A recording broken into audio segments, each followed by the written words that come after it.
நீங்கள் ஆப்போ வீடியோ கேட்டிங்கல்லப்பா, ஆப்போ வீடியோ போடுறேன் பாருங்கள். இப்போ எங்கள் வீட்டில் வந்து நாங்கள் 8 பேர் இருக்கோம்ப்பா. அதனால் வந்து நான் போடுற பாருங்க. இந்த அழகு வந்து 2 அழகு போடுற அரிசி.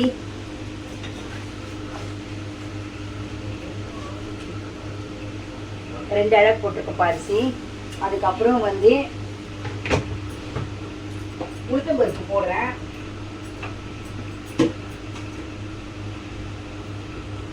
உளுத்தம்பருப்பு 200 கிராம் போடுறேன்ப்பா நானே. சரிங்களா? ஏன்னா நல்லா வரும் ஆப்பம், அதனால அதே மாதிரி வந்து அரிசி கழுவிட்டு ஒரு 5 மணி நேரம் ஊற வச்சுட்டு தான்ப்பா அரைக்கணும். நான் ஊற வச்சுட்டு அரைக்க சொல்ல நான் காமிக்கிறேன்ப்பா உங்களுக்கு. 4 மணி நேரம் கழிச்சு காமிக்கிறேன்னு இல்லைப்பா. 4 மணி நேரம் 5 மணி நேரமே ஆயிடுச்சு. இதே பாருங்க, அரிசியும் உளுத்தம்பருப்பும் ஊறி போச்சு. இப்போ அரைக்க போறேன். அரைச்சிட்டு காமிக்கிறேன்ப்பா. அரைச்சிருக்கேன் பாருங்க, நைஸாக அரைச்சிருக்கேன் பாருங்க. இந்த பதத்துக்கு தான்ப்பா அரைக்கணும். சரிங்களா? அரைச்சிட்டேன். உப்பு போட்டு கரைச்சி வச்சிடணும்ப்பா. வச்சுட்டு நான் காலையில் ஊற்ற சொல்ல காமிக்கிறேன். சரி, கரைச்சி வச்சுட்டோம்ப்பா. சரிங்களா? அவ்வளோதான்.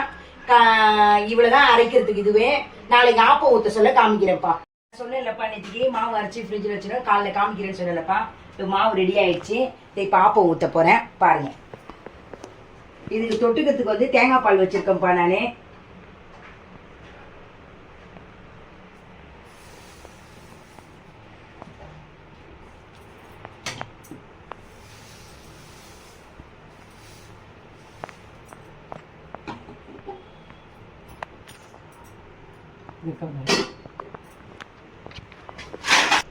இதை எடுத்துட்டு பாருங்கப்பா. அவ்வளோதான், ஆப்பம் ரெடி. சரிங்களா? அதுக்கு தொட்டுக்க தேங்காய் பால். வீடியோ பிடிச்சா லைக் பண்ணுங்க, ஷேர் பண்ணுங்க, கமெண்ட் பண்ணுங்க.